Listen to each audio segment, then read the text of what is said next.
হোলির জন্য আজ একটা নতুন ক্যান্ডেল এক্সপেরিমেন্ট করলাম। চলো তোমাদের সাথেও সেটা শেয়ার করছি। প্রথমেই ওয়্যাক্সটা মেল্ট করে নিয়েছি, টেম্পারেচার চেক করে আমি এখানটায় ফ্রেগরেন্সও দিয়ে দিয়েছি। এবার টিনটায় আমি খুব ভালো করে হিট করে নিলাম, তারপর আস্তে আস্তে ওয়্যাক্সটা ঢেলে দিলাম। যেহেতু আজ হোলি, তার জন্য একটু কালার নিয়ে ভাবলাম এক্সপেরিমেন্ট করেই দেখি কেমন হয়। কালারগুলো কিন্তু দেখতে এখন খুবই ভালো লাগছে। আমি এখানটা একটু মিকা কালারও অ্যাড করেছি। ক্যান্ডেলটা শেয়ার করতে করতে তোমাদের কয়েকটি আমি কথা বলতে চাই আজ। আমার ভিডিও অনেকেই হয়তো দেখে থাকো এবং লাইকও করো, কিন্তু পুরো ভিডিওটা অনেকেই দেখো না, স্কিপ করে চলে যাও। প্লিজ তোমরা একটু পুরো ভিডিওটা দেখো শেষ পর্যন্ত, ভালো লাগলে তবে কমেন্ট করো।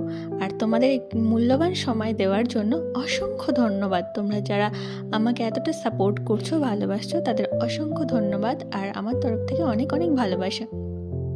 এর আগের রেজাল্টটা আমার খুব একটা ভালো লাগেনি, তাই নতুন করে আবার তৈরি করলাম এটা। এখানটায় আমি 3টে কালার ইউজ করেছি।